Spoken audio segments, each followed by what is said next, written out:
Uh, Hi. My name is Kevin, sir. Um, I, everything I do in music is an extension of me volunteering at Gilman Street in Berkeley and going to shows, DIY shows at teen centers, and finding a community I never realized I needed. When I was 17, instead of going to college, I spent a year and a half finding a found family, and we went on our first tour. And that family looked at me and said, "Hey, Kevin, if the tour doesn't end, we don't have to pay rent." And that turned into 7 years of living on the road for an average of 10 months a year. We went from like dumpster diving and eating at soup kitchens, selling merch at stores to get gas money to the next town, to being able to see a lot of the world and do a lot of incredible things. And along the way, I made a lot of mistakes, but also experienced a lot of triumphs and did a lot of things. But when that ended, the only reason I'm telling this story is because when it ended, I wanted to move to a place where I didn't know anyone. I wanted to just, all I had on my mind for all that time was, I just want to be in a band. I want to play music. And when that kind of got derailed out of no fault of our own, I moved to a city I always thought was beautiful, but where I didn't know anyone, and that city was here in Seattle. And I learned of a composer whose name was Jeff Junkensmith. And I looked him up, and I was like, I just really wanted to learn more about music. I just wanted to learn everything I could about music, and I thought composition was the way. And he happened to be teaching at a school called Shoreline Community College, where he said, "Why don't you come here? Why don't you start studying music? Let's start teaching you." And I had two of my most formidable years in this school. I am like emotional up here. The number of arias I've sung on the stage, the number of marks I've hit, the number of amazing moments I've had with a lady named Susan Delackey, who kind of built this place with her husband, Dave Delackey. He used to run the lights and the sound and everything.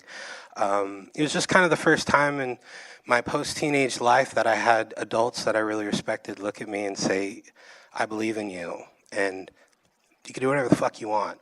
You know, and just the power of that was really informative. And it was their love and their sharing and that kindness that really kind of have always been guiding lights for me.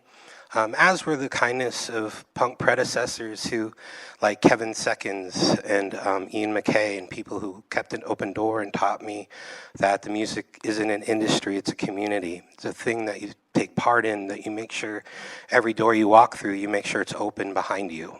You make sure that you bring people with you and you share information. So as I've been up here kind of creating a life in music, I've maintained an open door. People just kind of word of mouth in the beginning. Just other musicians I would meet would learn like, "Oh, I've done all these different things," and they would ask questions, and I would just say, "Let's have coffee, let's chat." And so for the last 23 years, any musician who's ever sought me out, I have done my best to have coffee with them, to have a Zoom meeting, to consult with them, no strings attached, ever. Because I just want to use even the mistakes I made as a musician and give them purpose, and try to help instill those mistakes and the lessons I've learned on anyone that I can speak to, because music is my community. It gives me a purpose. It's the first thing that really embraced who I was. And so we all have to fight to make sure that door is open behind us, to make sure that we're bringing people along and giving them what they need, and including giving them, sharing with them the mistakes we made, so that they can, better walk down the path that some of us have already been on. So that's a bit about who I am, and I love this school. Shoreline Community College, the music program, has been a place of warmth where teachers truly, truly have cared for the people that come here. And when I went and transferred to the big conservatory, I realized like 90% of what I needed was taught to me here. Yeah, so this place is magic, and the stage is magic. And I also want to give a big shout out to Sonic Guild. This industry, there's a lot of things a lot of talks and things that happen, a lot of funds that get raised, spent, etc. And what I often get frustrated with is how those things very rarely trickle to the artists. They are the reason why everything around it exists. Everything starts and ends with the art. Everything starts and ends with the musicians. how we care for them and how we create a space where they can live truly matters. And Sonic Guild is actually putting money in the pockets of the artists who are finding it increasingly difficult to exist here. And if they're gone, I can tell you as someone who left the Bay Area in San Francisco, seeing income inequality become what it had, I looked around and I saw no music community. I saw the people that I loved leave. I saw the small venues close. I saw a collapse. And I came here because I could live in Fremont and afford to pay rent while working at a video store. So fight for that too. Fight for your leaders to make sure that they represent something where people who are pursuing happiness outside of their stock portfolio and working in the tech industry, making sure that they have that in mind too. But I'll get off my soapbox because I've got a lot of shit to talk about.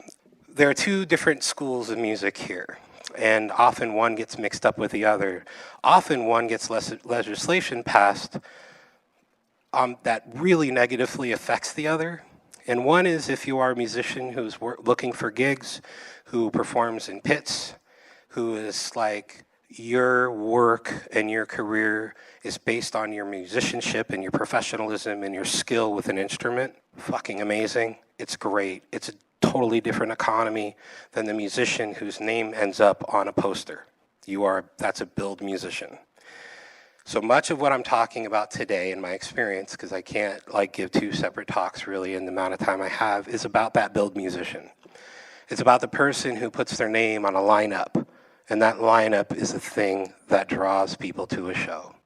It's that name of a band, or that is the demand.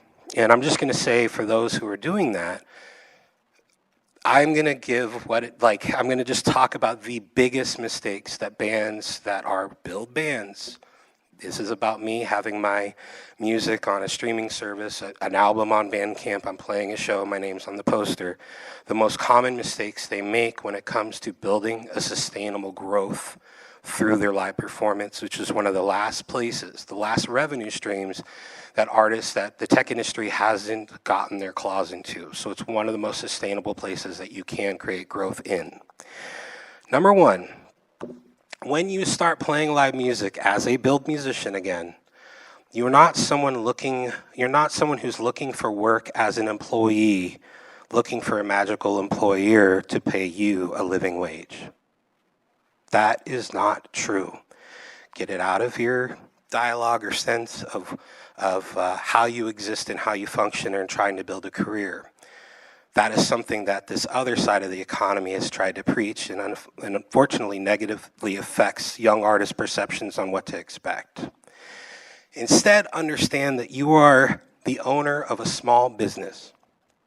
You need to understand that you own a small independent business, and that business is your band name or your artist name.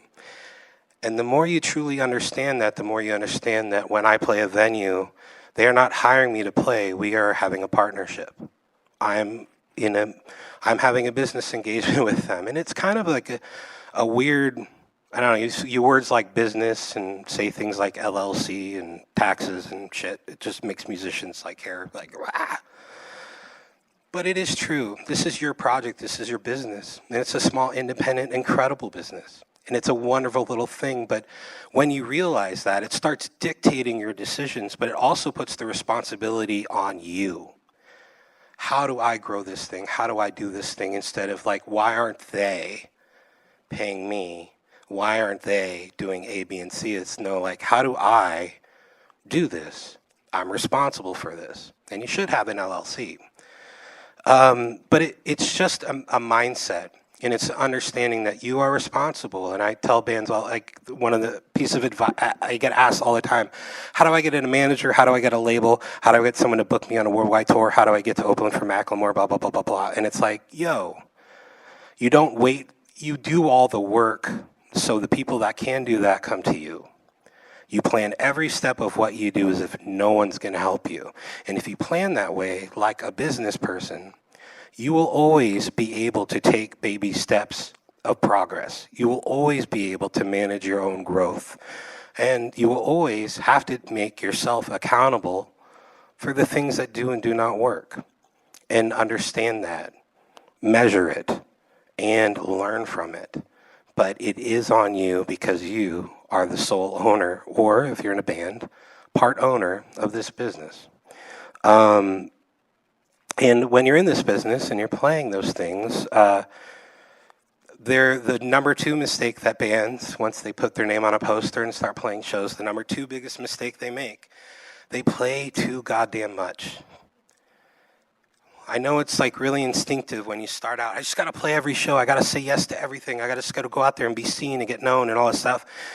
The thing is that when you look at artists, and if the goal is to like build a career through performing live, build a career through playing and creating a demand around your name, your band's name, the more you play, the less demand you create. And it's a very businessy way, but another analogy I use is like, what's your favorite movie? What's your favorite piece of art? If you watch that movie every week, would you get tired of it? Yeah, you would. If you ate your favorite meal all the time, how much would you really enjoy it? Think about how you would consume even the most beautiful, precious, amazing things that you think of as art, as experience, and understand that everyone experiences your music has the same thought and the same way. They don't consciously think about it, but art needs to be appreciated, and sometimes space between that appreciation drives the want for it. Actually, it does. And that's why the bigger the artist, the less they play. The more successful an artist is, the less you see them play in a certain market, because over time, they absolutely understand that scarcity makes the heart want more. And they understand the analogy I always say is, swing the hammer less, just swing a bigger hammer. I could talk about bands that make, I won't say the band's name, but like, this one band, I'll say the band that's doing it right. It's a band called Deep Sea Diver. Before the pandemic, had a specific draw that other contemporaries had the same exact draw. Once the pandemic kind of ended, we were shifting out of it. Deep Sea Diver played 2 shows within the next year.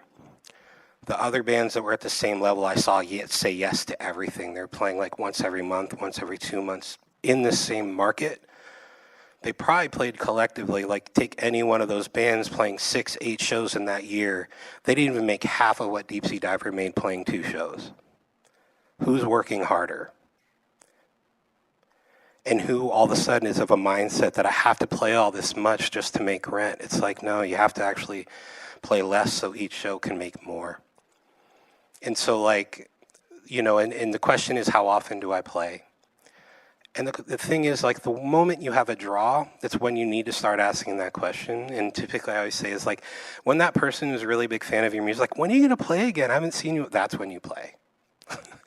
But also, like, if you have a draw of 25 people, it's your job to turn them into 50. If you have a draw of 25 people and they just saw you last month, don't be the band that's like, well, I can always see them play. I'm going to do one of a million things or just sit on my Netflix and stay home. Be rare enough that you know they're going to come, which is typically like 3 months. And even if that's your draw, 25 people, bring 100% of it and do more. And the thing about playing less within a given market, the number 3 mistake, is this number 3? Yes, it is. The number 3, limiting success to your city. There are 56 unique markets within a 12-hour drive of where we sit right now. There are over 100 Fridays and Saturdays that you could take advantage of these 56 places without touring. The number 3 thing I see is I talk with bands and they're asking, why is this, why that? I can't grow, and I look at where they've played and what they've done and how they talk, and all they talk about is Seattle, Seattle, Seattle, Seattle, Seattle. And I'm like, is a human being in Carnation, that little Miller's over there, or the Black Dog Cafe in Issaquah, are they less valuable than someone seeing you in Seattle? No. And in fact, they're more valuable because people in small towns are going to really appreciate you more instead of playing in this town where people are going to talk over you in the bar anyway. When you play less in one specific town, it allows you to play more in more towns. I mean, we're talking Bremerton, Port Orchard, Tacoma, Olympia. You look at a town on a map, and if the dot's just like even visible, just Google live music, create a spreadsheet, see where people are playing. Follow bands that are working really hard and playing more places. The second you see a venue pop up that you don't recognize, add it to your spreadsheet.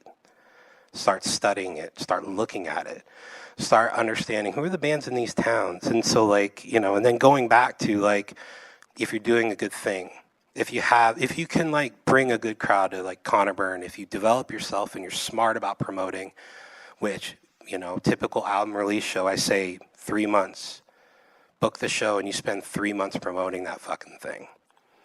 And you make a big deal about your on sale day, all this stuff. I can give a 2-hour lecture on how to promote a show. I'm not gonna. But the second you have that draw and you're like doing a show, the number one question you need to ask yourself with any show you ever do, how am I playing in front of people who've never seen me before? If you can't answer that question, you just don't play the show.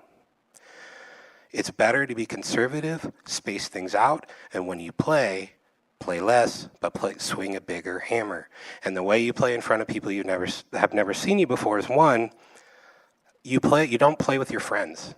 You stop playing with the bands that it's really easy to call them up and say, yeah, we'll be on your bill, whatever, for the 8th millionth time.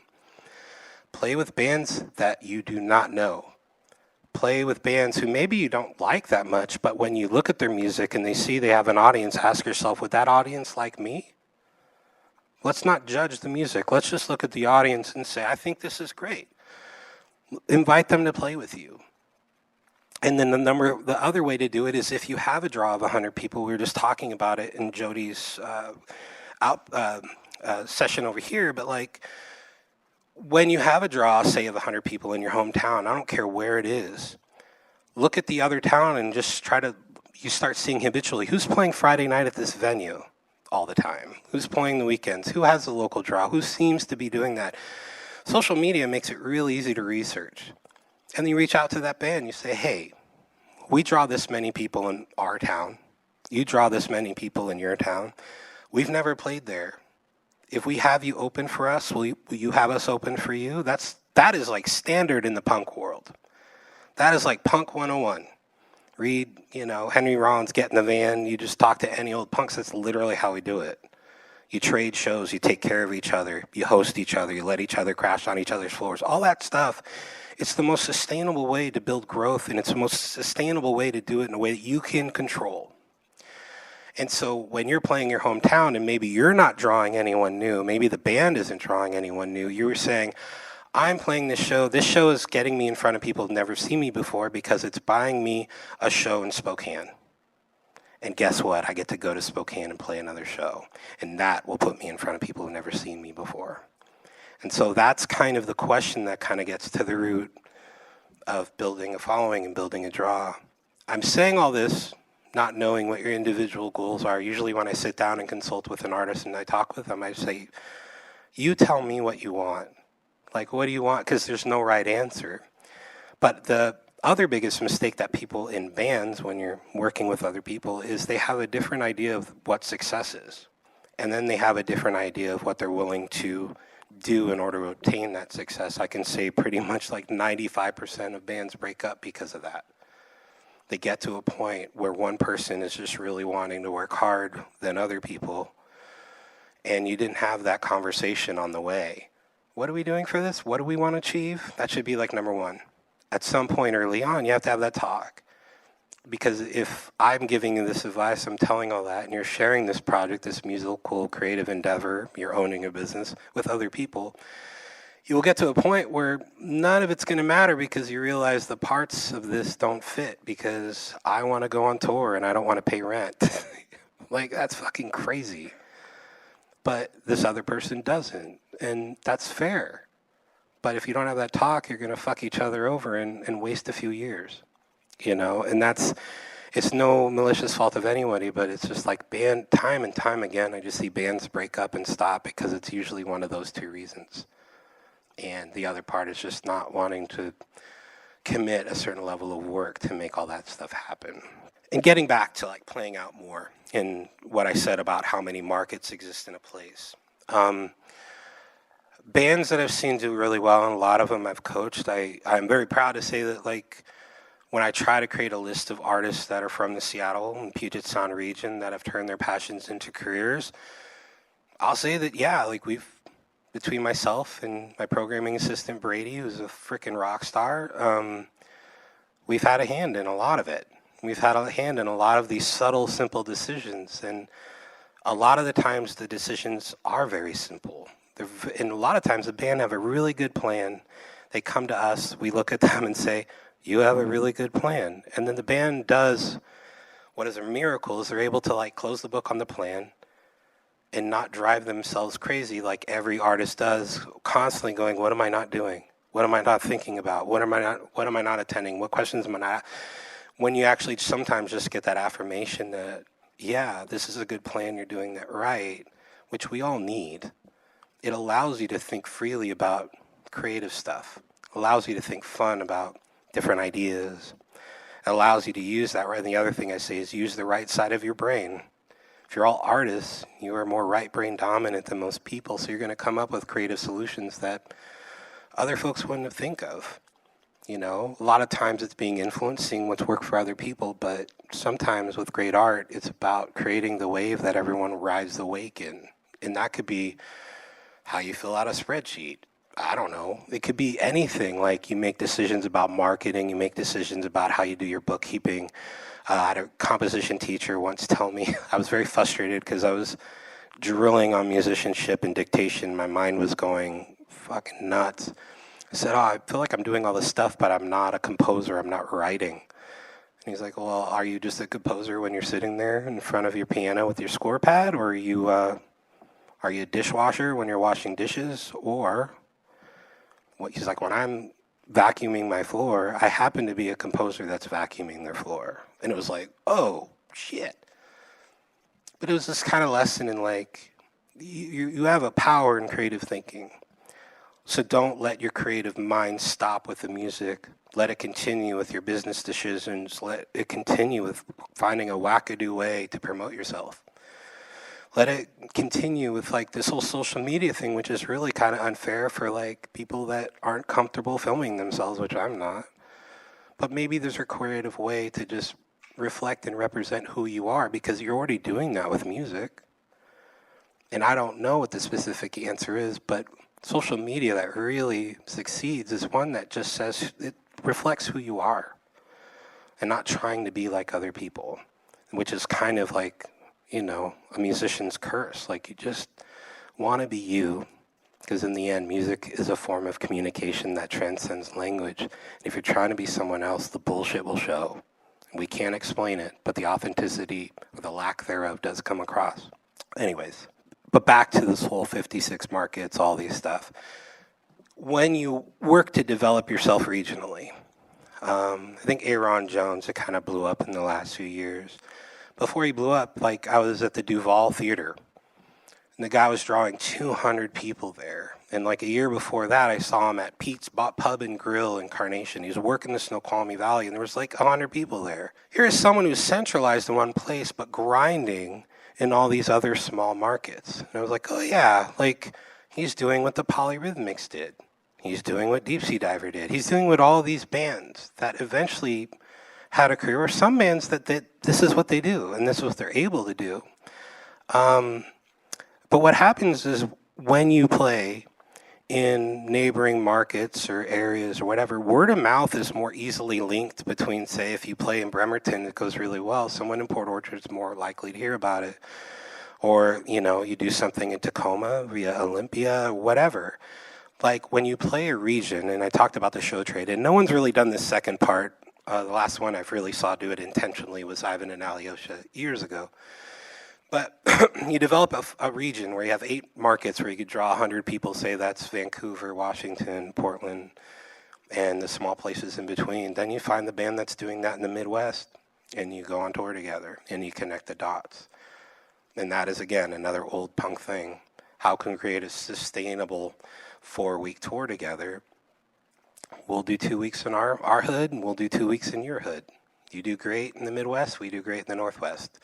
Perfect, done, easy, every night. Your shows are affording yourself to play to people who have never seen you before and in a whole nother region of the country for 2 weeks, and vice versa. And that whole thing about developing relationships, not playing with your friends, doing show trades, all that stuff. It's not just smart being a business owner. It's smart because it actually also fosters community. Portland's really guilty about this, where you have a lot of silos of just a handful of bands and they just play with each other and they're not this broader community. Sorry, Portland. And it's so talented. The music's so fucking amazing. But you kind of see that when you learn about, you get to know the musicians there. But when you are that person that's working with other bands, studying other scenes, getting to know who they are, making sure you're not constantly just playing with your friends, you are creating community. Community is new friends. Community is, like I said, it's keeping that door open behind you. It's opening it for other people so they could come and be a part of it. And knowing that when you see yourself as a business owner and not someone who's looking for a magical person to appear out of the sky to pay you a living wage because you can play guitar, it makes you empathetic to your fellow business owners. It makes you understand their journey. It makes you understand their struggles. It makes you understand where they are. And it makes you want to share information with them and get that information back, but it makes you support them in a way that's smart and informed because you have a good perspective and the right perspective of what it is you are doing.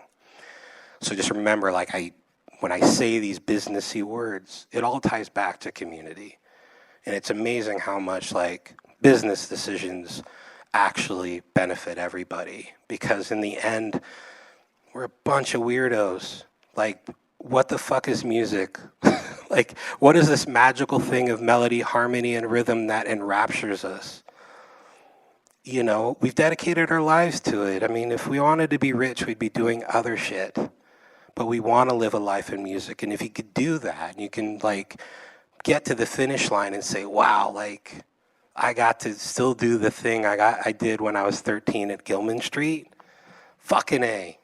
I'm still an extension of being a kid. I still go out and see people in person and live life with intention based around the passions that I had, and I didn't allow myself to build walls around myself like most adults do. We're still kids playing music. We're still human beings that are allowing ourselves to be moved and are expressing ourselves so that other people can be moved too. And then we can also just reach out, support each other, make mistakes, tell other people about those mistakes so they don't make them, have triumphs, tell your contemporaries about them so they can do them too, and just be a community.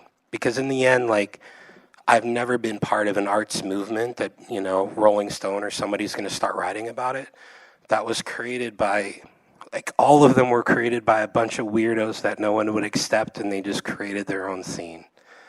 From the Village in New York to a bunch of people that just wanted to make confrontational art that became punk rock, to a frickin' DIY venue in Berkeley that you didn't want to sit on the couches because you're afraid you'd itch the next day, but to anything. It's a bunch of people that are just, they want their lives to be led by something that moves them. Good for them. They don't want to just buy a bunch of shit that won't matter. They want experience, So that's my speech. I don't know how long I did, but all right. Thanks. So I was 30 minutes. That was exactly what I was hoping to land it. So I just want to open it up to questions because everyone's path is different. I could talk all this shit and maybe only 80% of it is applies to you. So if you have a question, just try to speak loud so other people can hear, but I'll repeat it. Yeah, over there. Hi. So you were saying that your advice for bands would be to play less shows and swing the bigger hammer less times, but also do less shows in one area and then do less shows in another area and then do less shows in another area. So would it be but play more shows.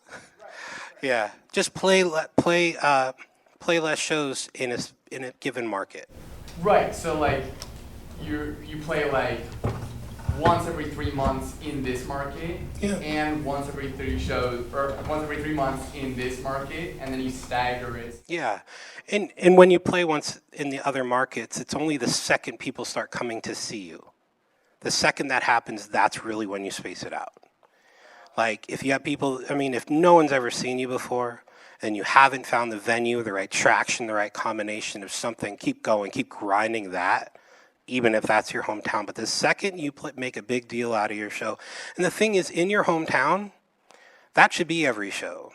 Because every show you play, like I said, like one of the things I coach bands when they do their album release shows, the night before you go on sale and announce the show, someone's living room needs to look like a telethon phone bank. Like, I'm kind of dating myself. But everyone should be in there calling every person they know or contacting them as directly as they can, saying, look, and some of you in the room, I've coached this before, but like, we go on sale tomorrow. We know you're going to come to my show, to the show, but can you please buy tickets tomorrow? Can you please do it right when we go on sale? And one, those metrics and that kind of thing, when you like go on sale and like, wow, this band at this small venue sold 15 tickets, that's actually good for like a 100-person room or whatever. It gets you in the habit of knowing what it means to push hard. And so like, and I'm kind of deviating a little bit, but the reason the bigger hammer, it's about making a bigger effort promoting the things you do, right? And so, but if you live in a town and if you have friends, if you have family, you should be able to, you have a draw, you know, or you should.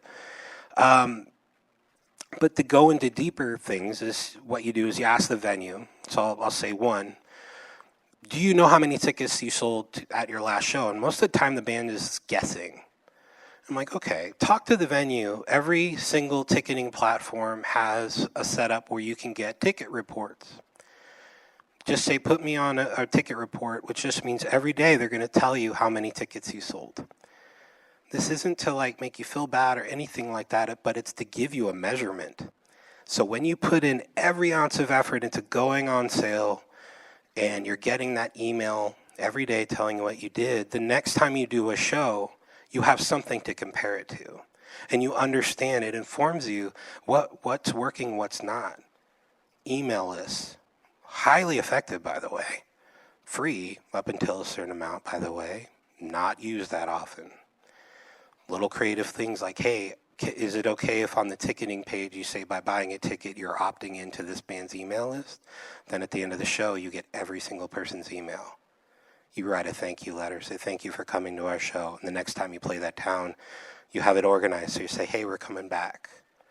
When we were in the van, we had postcards and we'd have a physical mailing list. I see Kate there, she totally relates.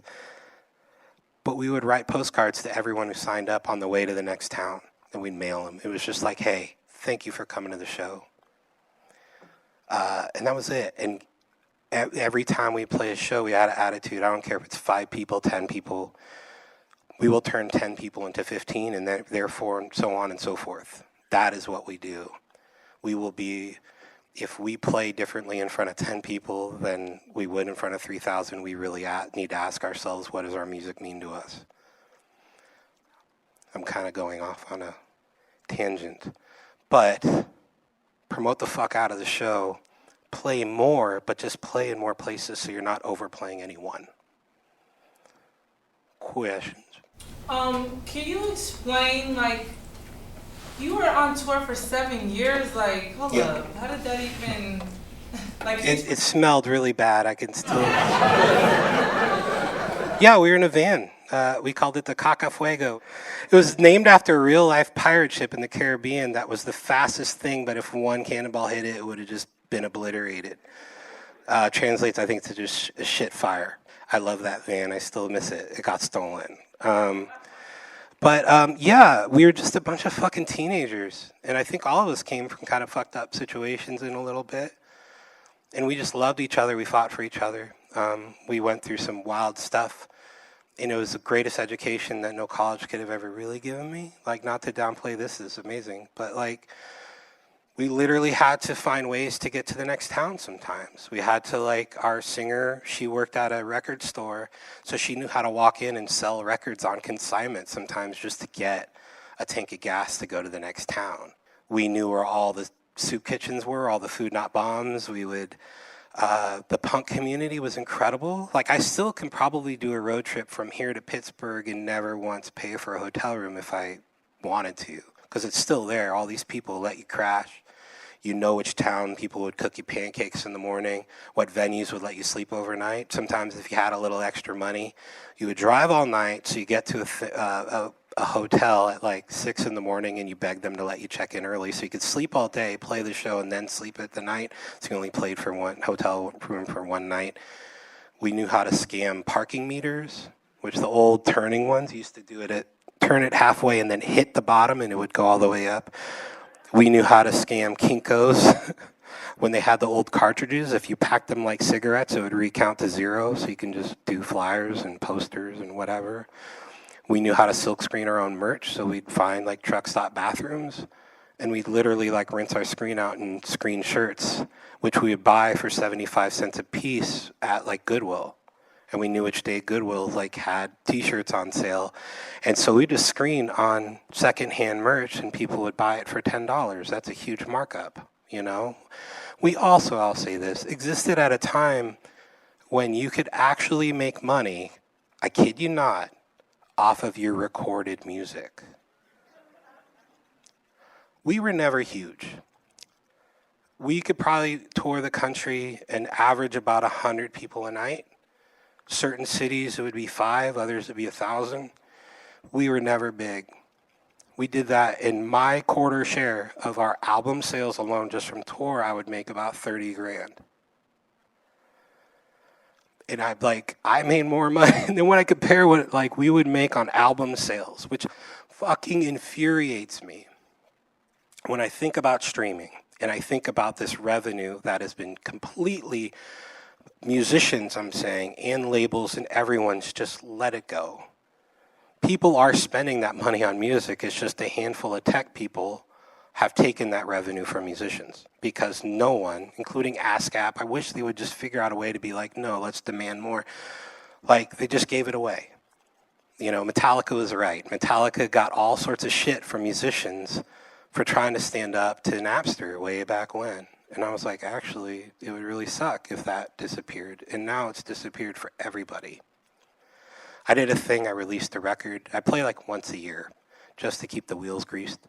But like, I released a record with a friend of mine, Andrew Jocelyn, who's actually playing tonight.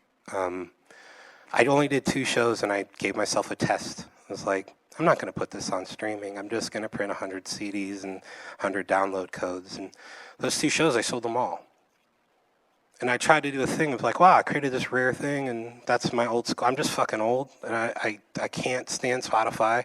I'm also not trying to make a living off this shit. But I was like, yeah, like I made it a thing people had to buy and they bought it.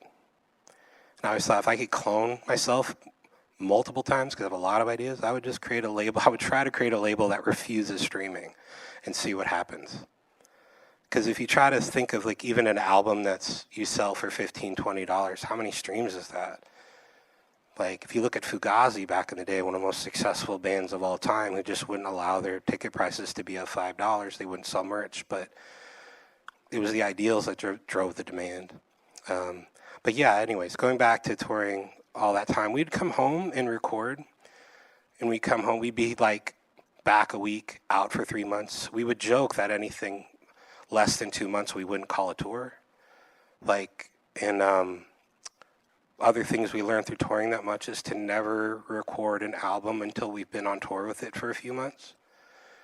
Like, every night, just like in theater, make different decisions of a song. It's subtle or whatever, but let the songs grow, because you record an album, then you go on tour, things are naturally going to evolve on stage, and like, fuck, this, I made the album before we let these things grow in that way. So I don't know, but yeah, it was just, and I mean, we weren't always in the shitty van. We got to be on a tour bus sometimes. We got to do other things. We got a trailer once. And when we got robbed in Houston, fucking Houston, it was the entire punk community that stepped up by the time we found our way home, because literally everything we owned was in the van because we lived in it. I got a train ticket home. The band had to find places to sleep. We raised money to get them train tickets back to Sacramento at the time. I was crashing at a friend's house in Petaluma. We were all couch surfing, but random, like the Deftones stepped in and said, hey, here's Mesa Boogie. There's like a sponsorship. We talked to them. Here's your guitar rig. I had other bands step in. We had the most incredible bands playing shows to benefit us. We had kids going around their high schools with like Safe Ferris cups, being like, "Hey, help my band, help this band. They got robbed." And it was the worst thing that ever happened in my life. It turned into the best lesson of what it means to invest in community, to be an open door, to take care of each other. Because sometimes like shit's gonna happen, and the thing is, like, we had relationships all across the country, and we got to see amazing places. And in the end, like, going on that hard-ass adventure and doing it, like, one, it was kind of how a lot of bands could do it then. And I still believe bands could do it that way now. And honestly, that's how bands make most of their money today. But I will say that going through that, like, there's nothing that will ever get between the four of us. We're still, like, the closest family to this day, and we can never explain what it is that we went through together to other folks. It's different, but it's amazing. Hi, so I teach at Shoreline, and it's really special to hear you talk about your studies while you were here. Yeah. And I have a lot of my students around in the audience. And I'm on the first school that you were talking about earlier, or the gigging musician side, which has a clearer life cycle. Yeah. But it was interesting to hear you talk about this whole tour, and then going to Shoreline, and then what your life has been since then. Yeah. And I was wondering if you could talk about what a sustainable life cycle of an artist might look like in your side of the world. It's kind of weird because, like, my life, it's been completely made up. It's so weird. It's so random. I was studying here at Shoreline. I went back to the Bay Area to finish my degree. I actually had no idea what I wanted to do. And I just knew by what was happening in the Bay to the music economy, and having been here for just a short period of time, I was like, Seattle has all the foundations of a music economy. I don't know what I want to do. I just want to be useful. And so my wife and I think we had like $2,000. We moved back up here, lived in Wallingford. She got a teaching job right away. She teaches music, and fucking God bless her. I just worked a bunch of really weird random jobs. I was waiting tables, working side jobs, but I was booking tours. So like the one thing that I did throughout all this time, and especially when I came here, I was booking tours for bands because I was good at it, and I was doing it for free. And I was just like sending bands back and forth. I was like, nah, I got you. Like, I still have this network, and fuck it, I'll book your tour. And it was just fun. Like, that's just for me being part of the community. And then my wife wisely said, you know that thing you do for free because you just say there's no one out there doing it for them? Like, maybe you should give it a name, and maybe you should try not doing it for free. And so I actually started here as a booking agent. I was working like a bunch of different jobs, and then I was booking for different bands. Then one day a friend of mine said, hey, there's this guy who owns a resort in the San Juan Islands, and he wants to put on a music festival, but he has no idea what to do. I'm like, oh, I fucking hate music festivals. Let me talk to this guy. I kid you not. Like, I was like, and I went and saw the place, and they had a party, and I was actually the opening band at it. Like, I played. I was like, oh, this place is immaculate. And the place is called Doe Bay Resort. And then I had meetings with this guy later. It was like, I was on Warped Tour for 3 years. I hated it. It was just like the least humane. Like, I just didn't like the herded cattle sense of it all. So basically, this guy let me just run wild with like what I wished a music festival could be. And it was so different and so unique at the time that it struck a chord. It was called Doe Bay Fest. The festival itself, the first year, I was going out and postering. I was just asking everyone to go, trying to tell them about this weird thing with a bunch of local bands they'd never heard of before. We ended up getting it to their term as sold out, like to a week before the festival. The second year, it sold out in 2 weeks. The third year, it sold out in 5 seconds.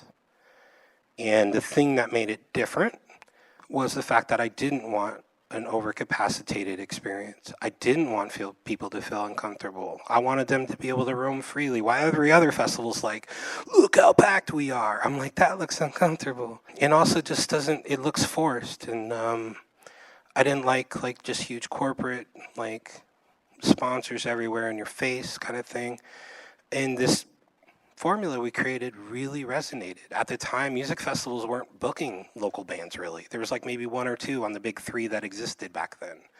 And this was actually also kind of considered the first micro festival. A movie got made about it, which is nuts.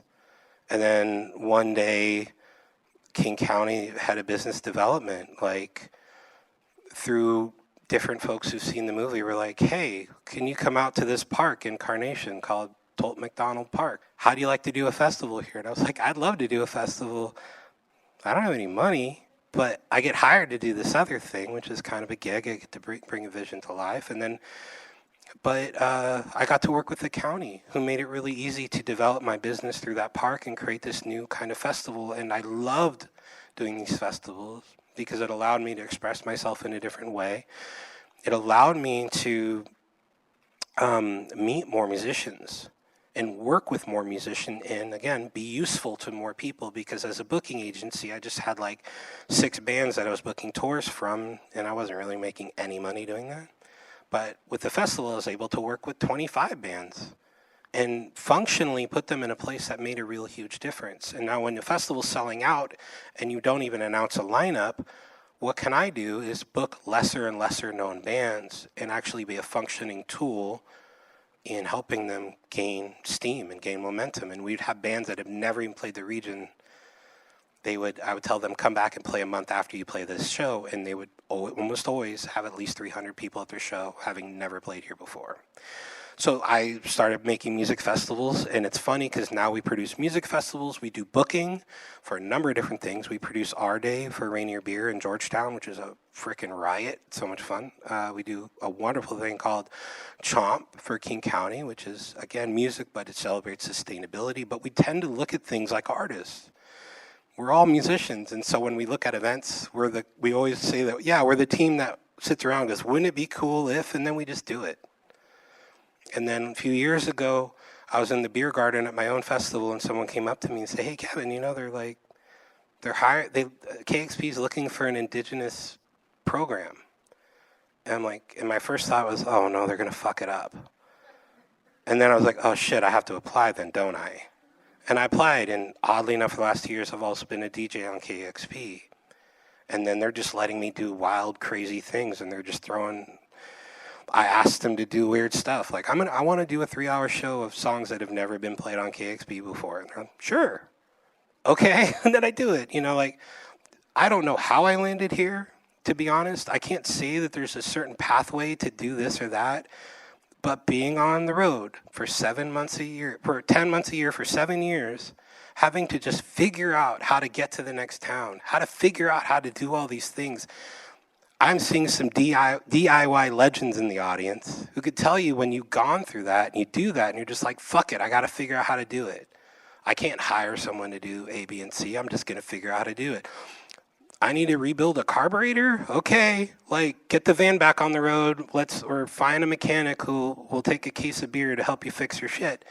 When you have to do that, it makes you go, wouldn't it be cool if, and it gives you the tools to go, let's just fucking do it. This whole music scene and festivals and events, they're held by one girl in a golf cart with gaff tape and a radio who just knows how to get it done.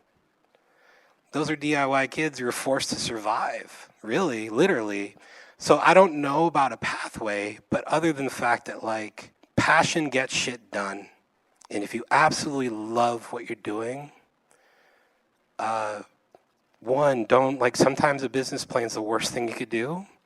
Sometimes it's following the path of least resistance and seeing where's the community need me. And then just applying your heart to that because you love community, you love art, you love music. And I find myself, when I write and compose, it's a journal. It has nothing to do with me wanting to, but when I book a lineup or when I put together a radio show, when I do these things, I am as fulfilled as I would be if I played, in an arena or a show for 5 people because that's what the music meant to me. So whatever you do, bring that heart and creativity to it, and you will always love what you do. I'm honestly very fortunate. I feel insanely lucky. I don't know how the fuck I got here. And when I say got here, I just said, I have a roof over my head, I have a beautiful family. I'm not rich, but I have a roof over my head, I have a beautiful family, and I get to still play in this world of music like I'm a little kid. I'm still that teen going to Gilman Street, still passionate about just protecting this clubhouse that is all of us. So all I can say is just be passionate and let that passion get shit done. Yeah. Your thoughts on the fact that shows, I mean, you've been talking a lot about DIY and that's been the theme today, but in general, shows are more expensive now than ever before with like, you know, monopolies like Ticketmaster and Live Nation stealing most of the money and screwing the fans and the artists. What are your thoughts on that? Like, my thoughts shows are just becoming unaffordable to music fans. Your ticket fees for a Live Nation show will pay for like 5 local shows. And I built my career here. Like my whole thing with Dobe, people just had faith in the lineup. In Timber Outdoor Music Festival, we do our surveys with our audience because I want a metric. I want to know. The overwhelming majority of people come to discover new music. They don't care about the bands. I mean, they care. They like the bands they're familiar with, but they are most excited about hearing something new. Why is KXP so successful? Because it represents music discovery. So my personal feelings is I haven't paid a Ticketmaster fee in probably 25, 30 years. I haven't gone to a show. And that's the truth. I can't stomach it.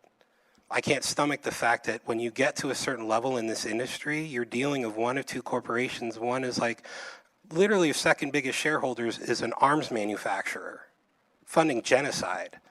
The other one donates like Chick-fil-A levels of money to anti-LGBTQ groups and sues small towns that won't let them frack there. So my thoughts are I just don't give them my money. And it breaks my heart when I see a music community that's so desperate that they don't call it out. The only artists I've really seen take a stand in that regard, like Brian Eno's taking a stand, but like Pearl Jam tried to take a stand. But like Ezra Furman, go look up Ezra Furman at Coachella. It's my favorite thing. Like squeezed into play and made in front of 100 people, but it's the first person who just went on that stage and spoke truth to power. One of my heroes. But my heart gets heavy, and I think, like, where's the backbone of our community gone? Because the artists could usually collectively say, fuck this, and it would make a difference. And not often enough is their ability to have a collective voice. And I think a lot of that has to do with all their revenue's been taken out of their hands. And they don't even know it because they don't know the reality of what it was like when you actually sold an album and made 50% of it. When your revenue, you made half of it and it was valued more. When people go to local shows, I tell them, charge more for local shows. Like, the people are spending way more money on beer and they're worried about paying $15 instead of $10 at the door.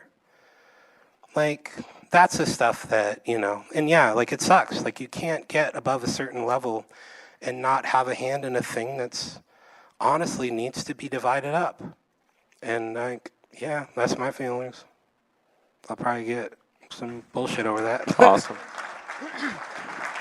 All right, put your hands together for Kevin Sir, everybody.